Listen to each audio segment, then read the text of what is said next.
Well, you may know him as David. Don't forget the B, Kimball. Okay, really looking forward to the show tonight, right? We are going to get into the kitchen, right? A lot of people using AI like a vending machine, but we're going to get into the kitchen. And this is somebody who's already been living this. He is the co-founder of lilAgents, where he helps businesses build marketing assets they actually own. He has over 15 plus years of experience in digital marketing and software and operations, and he's built something that I think this room is going to find immediately useful, where you're going to be able to apply it to whatever it is that you're trying to build. And tonight he's going to show you how to turn AI into a working environment, not a one-off tool. He's going to show you how to build systems that generate consistent output and how to use your existing data to make smarter decisions. This stuff you already have. You have access to this data. You have access to these tools that you can multiply and turn into so many other things. And that's what he's going to show you. He's going to show you how to go from prompt to process. So without further ado, David, the room is yours. Thank you. Let's build. Okay. Thank you. All right. Okay, so let's talk a bit about the old way of using AI. And this seems kind of funny to say the old way when we're talking about the modern, what you think about with artificial intelligence. But the way you can kind of characterize it is you open ChatGPT, which is what the vast majority of you have used. You ask a question, maybe attach a file here or there, get an answer, then move on and start. The next day you do the same thing in a different chat, and then nothing really compounds on itself. You kind of these isolated. Hey, good to see you. So these isolated occurrences that happen kind of intermittently. And the graphic kind of shows that. You have a question, maybe you have a little bit of context, and then you get an output. Kind of what you're describing with how you're using it right now. Well, this is the new way. I don't even know if it's the new way, but it's the way that I think is going to be a lot more powerful. And that is letting AI access your working environment on your device. Yeah, reading your files, your notes, your links, your source material. And the benefit of that is it's going to remember all these things, and it's going to use that to use things like applications and do things on the web completely autonomously without your intervention. And the benefit, of course, is you can come back to it at a later date and continue off from that point. And what's great is, like, let's say you have some crazy output from all that. That output becomes a basis for yet another project you can start. You can say, look at this thing that you already helped me do. It lives over here. Do that thing again with these modifications and try this. And so it's a series of these compounding things that build upon each other. And you don't really get that as much with sort of the isolated web interface that you think of more typically with these modern tools. So what I thought I would do is I would start with a live demo of like a pre-configured vault that's already been created of some data. And I'll show you how to like basically massage it into what you're seeing here with your own data. So if you didn't have a laptop or anything, that's totally fine. You can just watch and then apply it at home. So let me exit out of that and open this. All right. So here's Antigravity. This is Google's IDE tool. So it is a way to look at code, and it has a chat on the side.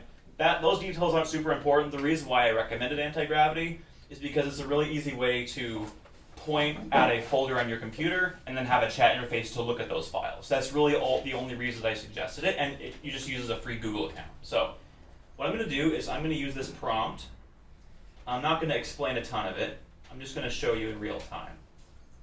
So I have this, on the left, you can see the files in here. I have a folder up here called data, and it's just a dump of files from different systems. I have an email system. I exported my email campaigns. I have a list of my competitors I put in there. I put the brand guidelines in there. And when you're thinking about this, which we'll get to, any data source that you have, any web platform, they usually have an export option, and just like shove this data in this folder that I'll show you in a second. That's all this is.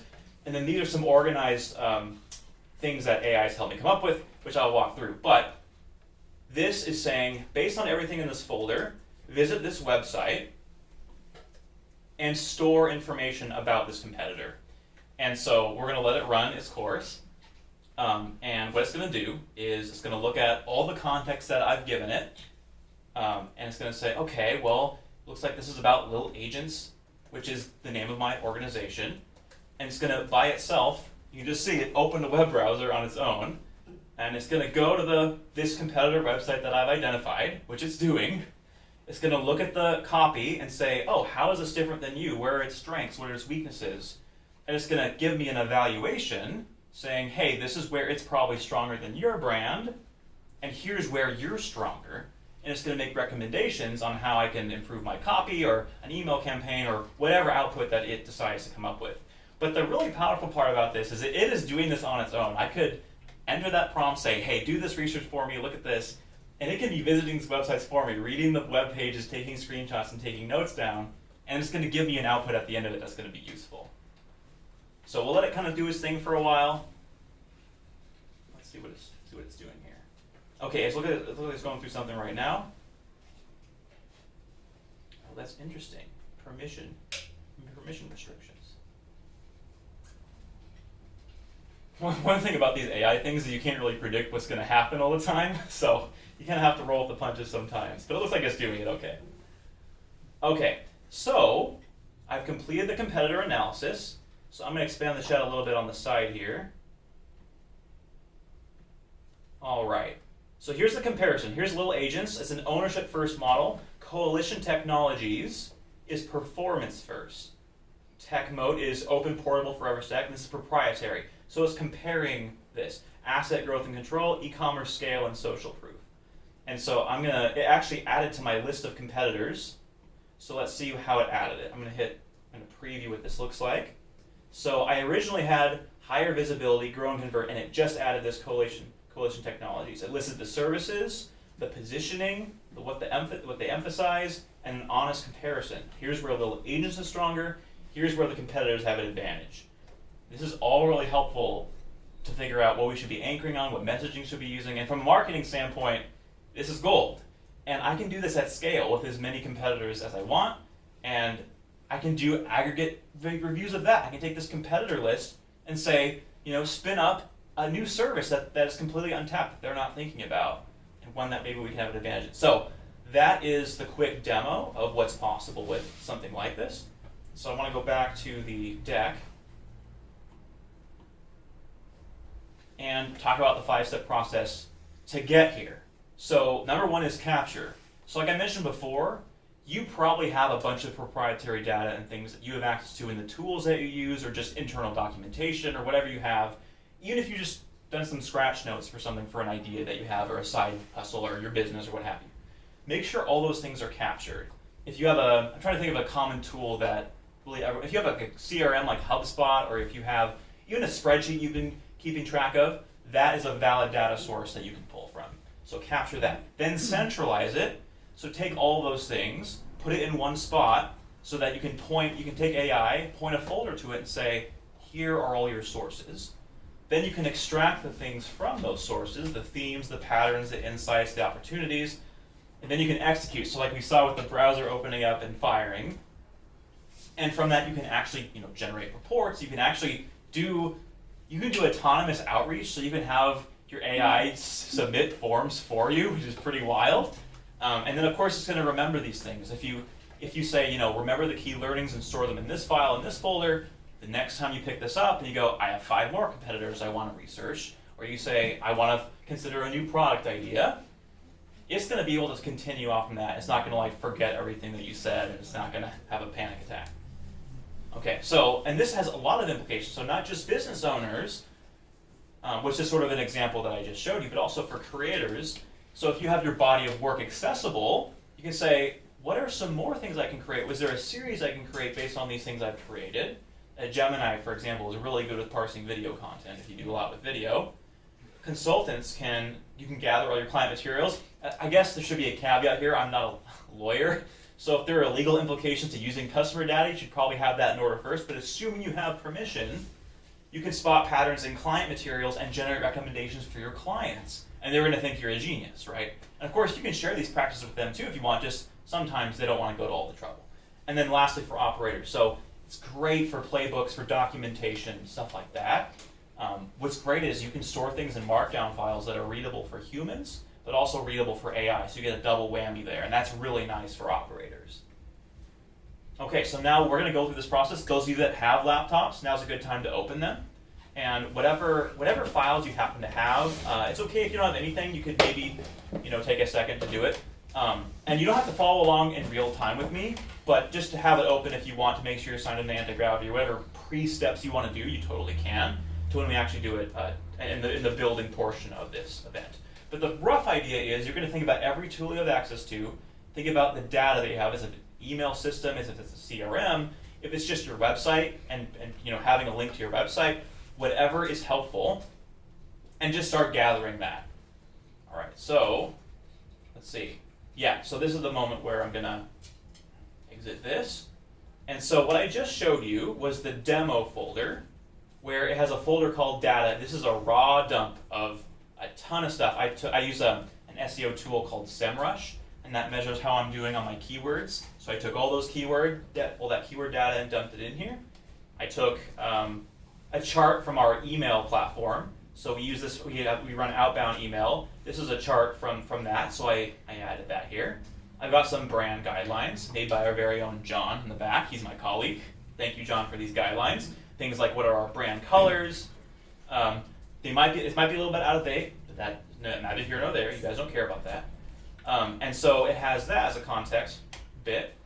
And then what I had it do was create these files, and I'm going to show you how I did that. Things like a company summary, a list of competitors, some really useful reports that are going to be really helpful to share in the future. So let's go to our fresh folder. This is just the data dump. It's nothing else. I'm going to point my agent to this folder and show you how I did it with a series of prompts. And Jermaine should have emailed you, for those that mark that you're attending, this cheat sheet, which you can use in a bit. And if you have it, no problem, you can just give it to him and he'll send it to you. But I will demonstrate that now. So I'm going to open the folder I just shared with you. This one does not have all the fancy things. When you're doing this, it's going to say, do you trust the authors of this folder? And you're going to say yes, because it's hopefully a folder that you made, and hopefully you trust yourself. I would get an argument for why you might not trust yourself. That's also valid, but in this context, you want to hit yes. And then here, I'm going to start with the first prompt. Prompt 1, read and make sense of this folder. It's basically, look at all the files I've dumped into this folder, in the data folder. I want you to create a company profile summary.md file, an ideal customer profile file, and an outreach insights. Everything that you've learned from our email campaigns, what the most effective subject lines that we've used are, how we sound in our copy and our messaging. And I'm going to go ahead and fire that off. So the idea with this prompt is it's going to be making use out of all the raw data that you've done. And the effectiveness of this will kind of be depending on how much relevant data that you're able to give it in the first place. Otherwise, it will hallucinate a bunch of things that are not true about your business, and I'm sure everyone's experienced that, where you go like, what is this agent talking about? It's completely off the rails. And so the way that you avoid that is you provide as much context as possible, and you say, here's what I'm giving you. I want these specific things done with what I'm giving you. And the more kind of guidance you give it, the better it does at that. So it looks like it's created the company profile. I'm going to go ahead and preview that. So correctly, it's identified the digital rent problem, where most competitors are like landlords that hold data hostage, and there's an ownership solution. It's nailed our motto, our key services. We build a forever stack, so you build your website once, you own it for life. There's no monthly subscriptions. It's nailed all that stuff perfectly. Here are some items of key results. So it generated that. What else did it generate? Also generated outreach insights. So the AI audit hook, that's what we do. We offer an AI audit to prospects. We give them a free mock-up of a new website that they could have. This is all very accurate, because you obviously want to review every output that you get and make sure that it's actually making sense and not absolutely insanity, which it can be. And then outreach insights. Oh, I already looked at that. Let's see. Ideal customer profile. So it looks like it's recommending e-commerce founders, restaurant owners. It's using our current case studies and it's making an argument. You've had success in this area already. This is maybe we should double down. Here are some revenue targets. These are the pain points you should be considering. Now this is all a basis where we can create campaigns and we can actually do something meaningful with this. I can send this to sales and give them a script to help me sell. I can give this to operations to build processes around these things. And I went ahead and did that. So now I'm going to use the next prompt in the list here, prompt 2, find prospects via a live Google search. So now that it has all of that, I'm going to say, based on what you know about lilAgents, which it just did quite a bit of work around, search Google for small law firms in Seattle that look like they're a good fit for our services. And then I'm saying visit only 3 of their websites, because otherwise it will go on and on and on searching websites. And make sure that they're working websites, and then give me basically a quick bio on their situation, and then I want you to stack rank the ones that are most relevant for us to reach out to. So there it goes again, opening the web browser. It's probably going to do a Google search as well. We'll see if it actually does it. You can never guarantee that they'll do things predictably. It looks like it's lining out what its goals are, find the firm name, get the URL, get the practice areas, and analysis of why they'd be a good prospect. Let's see how it handles these results. I think there's going to be a new skill for people presenting with AI that is fill the quiet gaps while AI is doing its work, because I've seen a lot of awkward silences while people wait for AI to finish. You notice that it said, hey, it needs your input. Just then I was clicking allow. That's a security thing. So before it accesses a website directly, it will always ask for your permission. That's where you want to go back and say allow, allow, allow. So it's going to go through and look at these. I haven't looked at these, these companies at all. I don't know if they're legit, but hopefully this agent's going to do the work for me and figure out if they're a good fit. And so I've run through this process before. I did kind of a dry run where I did this. And so it's kind of fun to see 3 completely different options that they came up with the second time. And so what I might do, if I was trying to compare it, is I might take the 3 competitors they found on the initial dry run. I might say, do an analysis of the first 3 that I did when I was practicing and the first 3 I did during live, and score those against each other, and explain to me why you think which one was better. Was your first one better? Was your new one better? And then get those insights. And then in the future, I can have an even better prompt that says something like, ignore this criteria, or I can even include red flags. I don't want to work with companies like this. And so that's where the building upon aspect comes in. I can keep compounding, adding value every time I do it. And so it's not reinventing the wheel every time. It's not reaching out to, I can have a blacklist. I already reached out to these people and they are not interested. Do not even consider them. Do not waste your time. Here's a list of everyone we've already looked at. And so in the future, I'm going to have a very similar prompt that will say, here's a list I've been keeping of everyone I've been reaching out to. So one thing I'm not going to be demonstrating to you live, classic. So some websites are actually blocking AI agent browsing.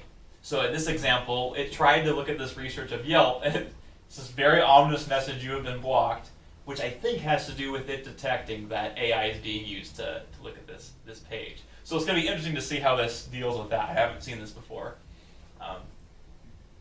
But yeah. You hear the jet engine over here. It's really working hard. This laptop's really working hard. Okay, so it looks like it's building prospects.csv, which is good. And here we have some kind of output. Let's see what it came up with. Okay, so I've researched the 3. It says number 1 is Telegen Law. It's the best fit because the site is minimal to the point of being a placeholder. It doesn't have a blog, has a bad desktop user experience. Okay. And then it says Smith and Mason, an outdated fixed width design that fails on modern monitors. So it's kind of looking at who has a bad website and who probably has a lot of money. That's kind of what it's looking at. And so this is pretty capable. This is a good list. And so I'm going to check out the first one here. Telegen Law, okay. This is not really important for everyone here, but just a little insight to how we think. I love to figure out what content management system that they use. So they use WordPress. About 40% of the websites online are WordPress, which is kind of crazy. And that, to me, that seems like a big opportunity to improve their situation. Anyway, so this is probably a good one to reach out to. I would say I've seen worse sites, so I don't know that they're in dire need of a better site or anything like that. But I might use the contact form and I might reach out to them and say, hey, here's some, would you be interested in a free audit or something like that? So from here, I'm going to move on to my next prompt, which is research competitors via live browsing. Jermaine, can you remind me what time I'm supposed to stop? About 6:50, 6:55. Okay, very nice. That should be enough time. Yep. All right, so now I'm going to have a look at competitors, and for each one extract the services they offer, the pricing model, if visible, their positioning and key selling points. Where are we stronger? Where do we have advantages?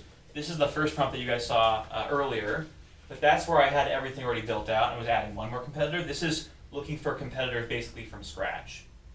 And so it's going to find, or actually no, not from scratch, I'm actually listing the competitors that I feel are competitors. But if you want, you could say, who do you think my competitors are?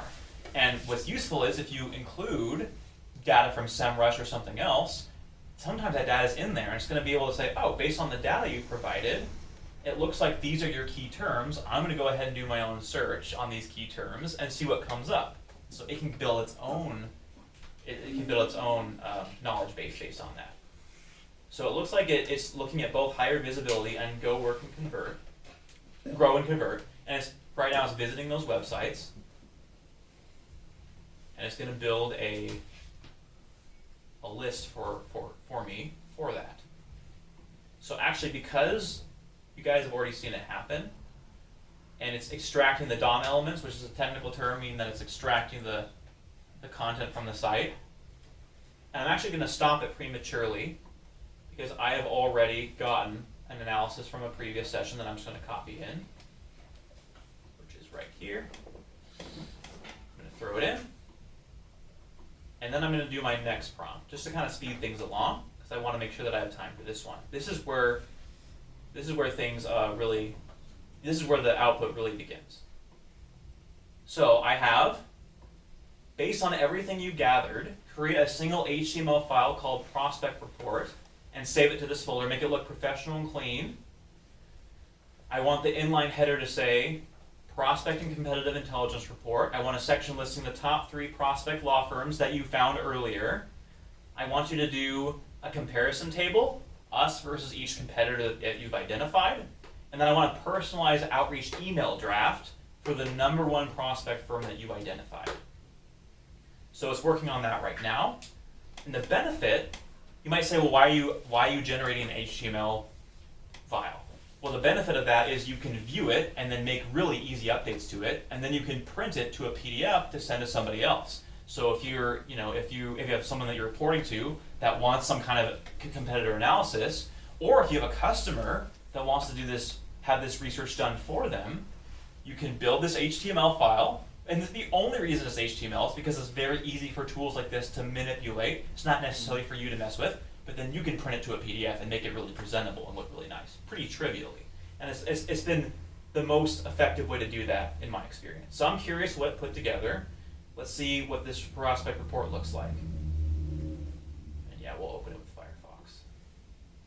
Okay, very AI looking, so I would go through a lot of changes on this. But the question is it useful information? And let me check it out. So let's see. So the #1 to reach out to, their site is severely outdated with hamburger-only menu navigation. Okay. This is a legacy fix with WordPress theme. Okay. Low-quality keyword stuffing and bloated templates. That's what's great about AI is it knows what's happening on the back end too. So it can sense like what they're doing, and it can pinpoint problems that you would have never found, even if you use another external tool sometimes. This is a competitive comparison. We looked at this a bit earlier, so this shouldn't be a surprise to us. Here's what lilAgents does, and then these are the 2 competitors and kind of how they compare. Here is a personalized outreach to Telligin Law. Before I had to reach out to them, I'd probably figure out how to pronounce their name.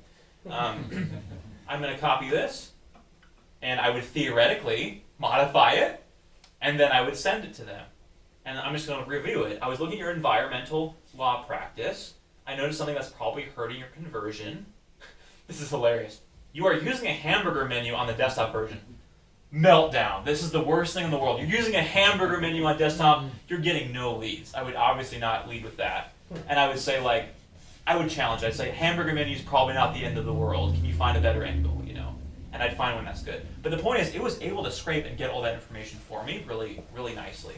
And then I would start this outreach. And again, if I was feeling kind of crazy, I would say, great, now go out to the contact form and make 50 of these and let me review each of them. And once I've okayed them, go ahead and submit it for me. Now, there's a lot of reasons why I wouldn't recommend doing that actually, but you can see an example of how that could be useful. Okay, so we've gone through all of that. I want to talk about, though, I mentioned earlier in the discussion about the compounding effect of things. So let's say you go through this exercise once. Well, now you have this PDF, which is essentially a perfect summary of all the work that we got, all the intelligence that we gathered. What can you do with that? So I have an example. I have a website with a silly name called yeet.md. I had a pain point I needed to solve for, which was I had markdown. I wanted to quickly share with somebody or yeet to them. And so in one single day, I created this thing. So if you visit yeet.md on your phones or on your laptops, you'll see an interface where you can just paste markdown and generate a link and give it to anybody. And I want to walk through the 5-step process of how I got there, which will apply to what we just did and what you would do as well in practice. So I have a lot of previous websites I built with AI, including my personal website and a browser extension that I worked on in the past. I wanted something sort of like my website that used the same JavaScript backend, and I wanted more browser extensions. So I said, hey, here are these other things I built in the past. There's a list, actually, based on how you're working with of all the mistakes that you made. I don't want you to make any of those mistakes. And by the way, here are all the great things that we built. I want you to replicate that, but change it in these key ways. So I centralized those things so it could look at it, and then it extracted the best ofs and avoided the pitfalls, and then it built something that worked in one shot. Now, I still wanted to make modifications to it, but even down to the design, I said, I like how my website looks. I want you to kind of make it look like that, to be honest, but then give it a different color. It chose the color. The color hasn't changed, and I like the new color. So if you give it some direction, it actually does a pretty good job, and it doesn't have to look like blue and purple gradients every time. And then it remembered it. So in the future, I mean, literally, this is a product of the remembering from the past, of the previous stuff that I did. But in the future, if I want to make another thing, let's say I want a similar markdown copy project for something else. I can say, hey, I made this thing called yeet.md that you helped me build. These are all the things I really liked about it. Here are the things I didn't like about it. Make this other thing. And I'd be able to do it again. So you can do this. It is, you saw me do it here in real time. I know Jermaine has a big emphasis on actually doing something and not just being theory knowledge, but actually being able to take action on it. So when you think about capturing, what sort of source material do you have access to? What files, what examples of copy and emails you've sent? What about your scratch notes where you're just like jotting down ideas? All that's fair game. Can you centralize it and put it in one spot and then point AI to it? What patterns and insights can you extract from it? And don't necessarily just say, don't just tell your AI extract stuff.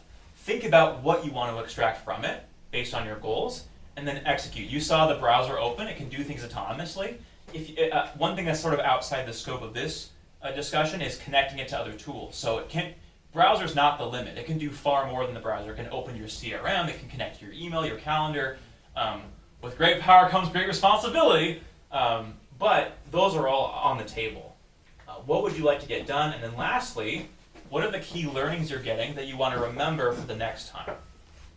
So the tools, we just went through Antigravity. If you have to use something like ChatGPT, you can sort of do it. If you have custom GPTs, maybe some of you have used that, where like you have projects that's similar to it, but really to unlock the full potential of it, it's better to have something local on your device. So that's why I advocated for Antigravity. It has a pretty generous free tier, but Claude Code and Claude Cowork is definitely my tool of choice. So anyone here that's used Claude or some of these other tools, Antigravity is also great. But you can use all of them. That is it. Come on.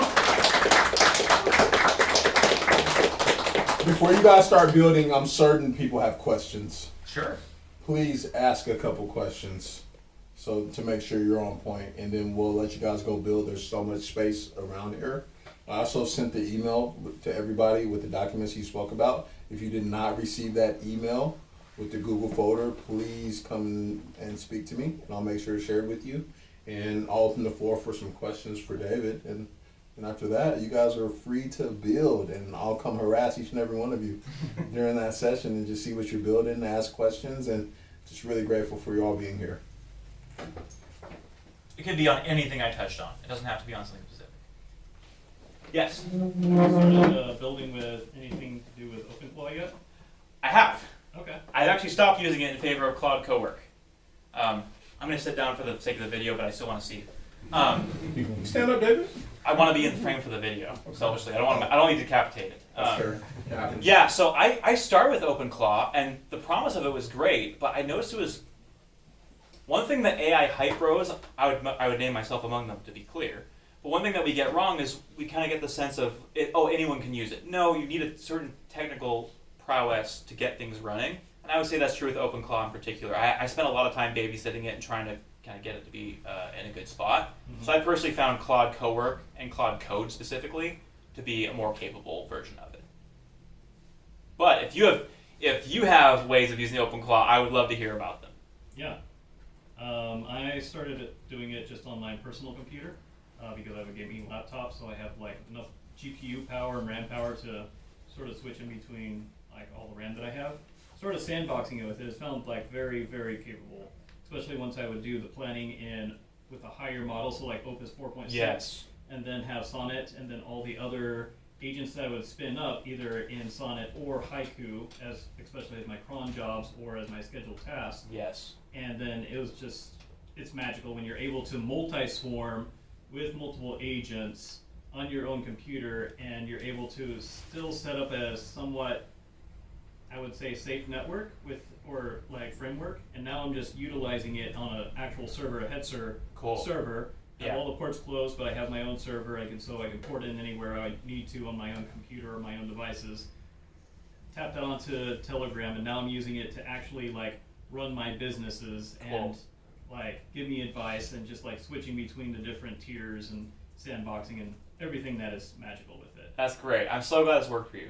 That's really cool. I'd love to talk more about it after this. Yeah. Any other questions?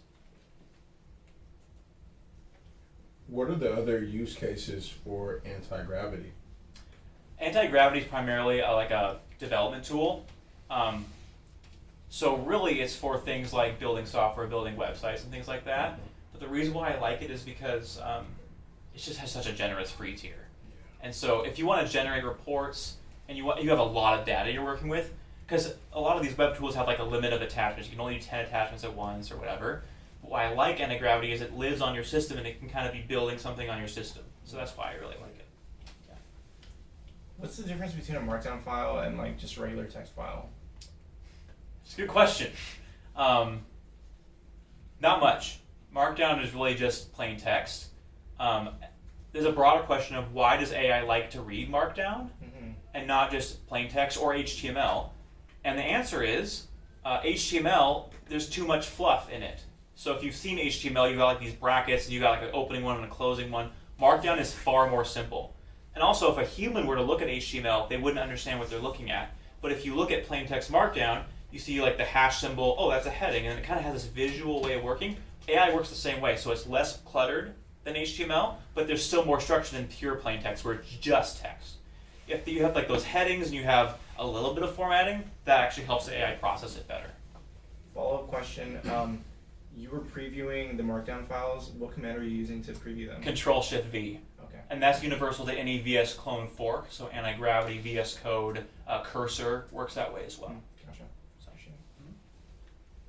When you were doing like your first or second prompt or something, and then you were like, let's just review it to fact check to make sure everything's all good.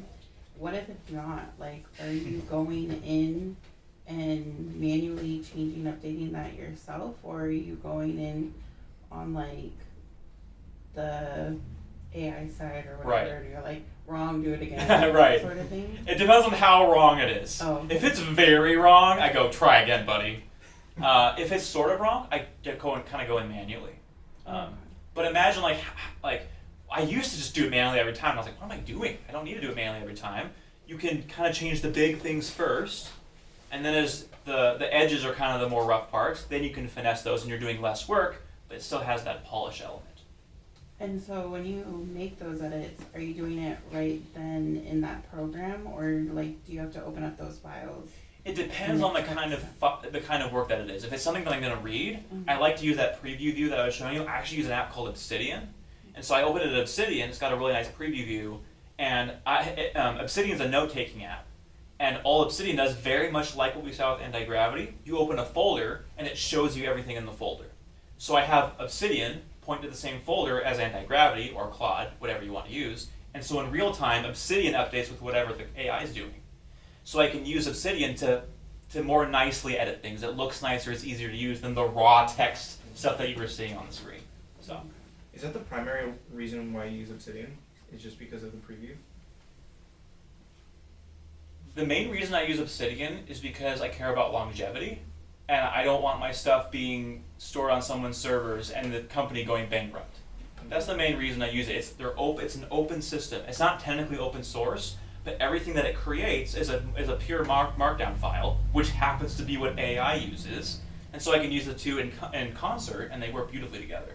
And it has a nice preview feature. I mean, that's sort of secondary, I guess. I mean, you could theoretically pick some other tool that would preview it. You could use yeet.md that I made. It has a very nice built-in preview thing as well. So, however you want to do it. Great, and I'll let you guys hold your questions while you're building. David will be here to answer any questions that you all have. There's so much space. There are literally desks over there. There's tables right there. There's a comfy couch right there. Please build. Please ask questions, and we thank you all so much for joining us. Come on. Thank you. Yes, thank you. Thank you. Thank you, brother.